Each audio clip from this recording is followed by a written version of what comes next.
So for next time, please read Genesis 4. This is the story of Cain and Abel. The genealogies in chapter 5 are not meaningless. Biblical genealogies are actually quite important, but I know that they're boring to read, and we won't analyze them anyway. So you needn't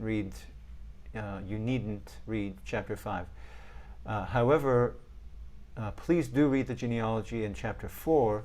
Don't skip over the story of Lamech. The running theme will follow in the story of Cain, Lamech, and in Noah is God's attitude to capital punishment. So read these chapters with an eye to that. In Genesis 4, please in the story of Cain and Abel, please consider whether God is just in refusing Cain's gift, and whether God is just in his punishment of Cain and in protecting Cain from further punishment. Okay. Now, I want two follow-ups to what we discussed just now in the second creation story. One has to do with the tree of life. And the problem that I cannot resolve in the second creation story has to do with the tree of life. If you take a look at chapter 2, verse 9, 2:16, and 3:22. Okay? So we don't know what the tree of life does when it's first mentioned. Okay? But God tells us in 3:22 that it makes you immortal. Okay? So the question is, why doesn't God prohibit Adam and Eve from eating from the tree of life? Why is human immortality a problem after they eat from the tree of knowledge, but not before? Why is it prohibited to them after they eat from the tree of knowledge, but not beforehand?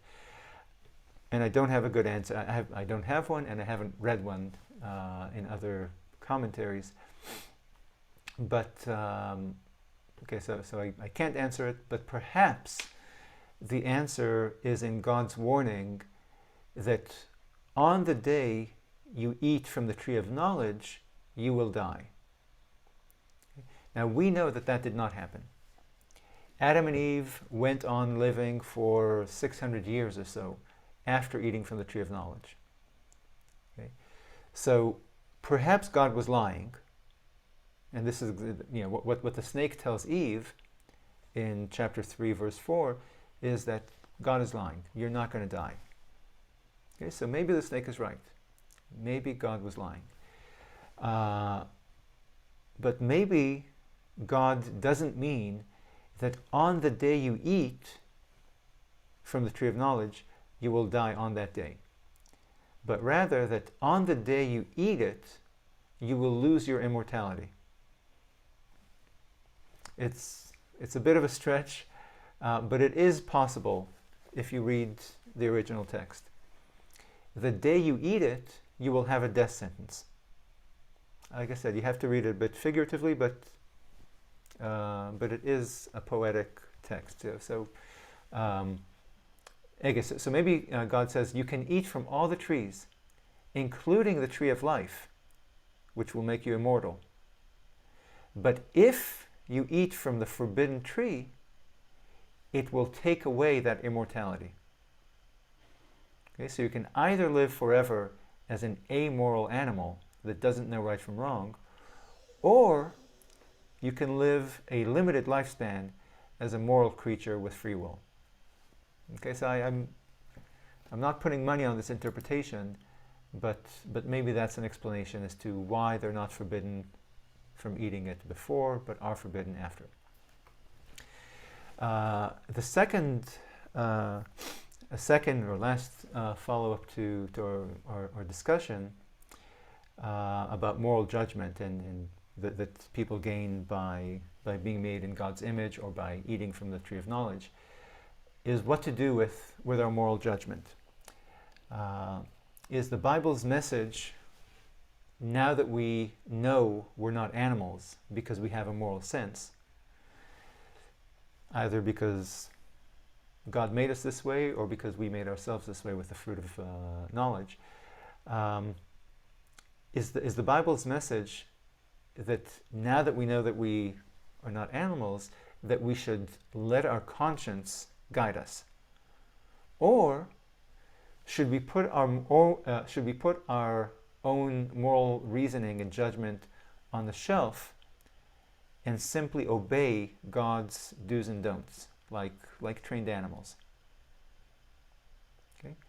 Adam and Eve were as amoral as animals before eating from, in chapter 2.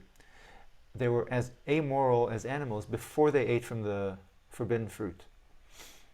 Yet until that day, they did the right thing.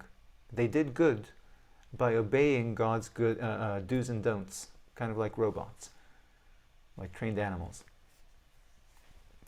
And after they gained moral judgment, for the rest of the Bible, we read about humans repeatedly choosing to do evil deeds. Okay?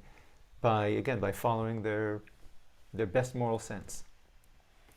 So should we follow our highly fallible consciences, or instead disregard our conscience and follow God's instructions to the letter as written in the Torah? Again, like trained animals. It's a serious conundrum for the Israelite audiences who've been reading this book for thousands of years, because God gave them a moral compass, as he did to all humans. He gave them a conscience. But he also gave Israelites the Torah, daily instructions on how to do everything. So which should be their guide?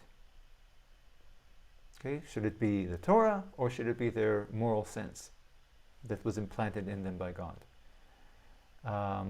Okay, so it really is a conundrum, and please remember it for when we read about Abraham's willingness to slaughter his son because God told him to do so. All right, see you next time. Bye-bye.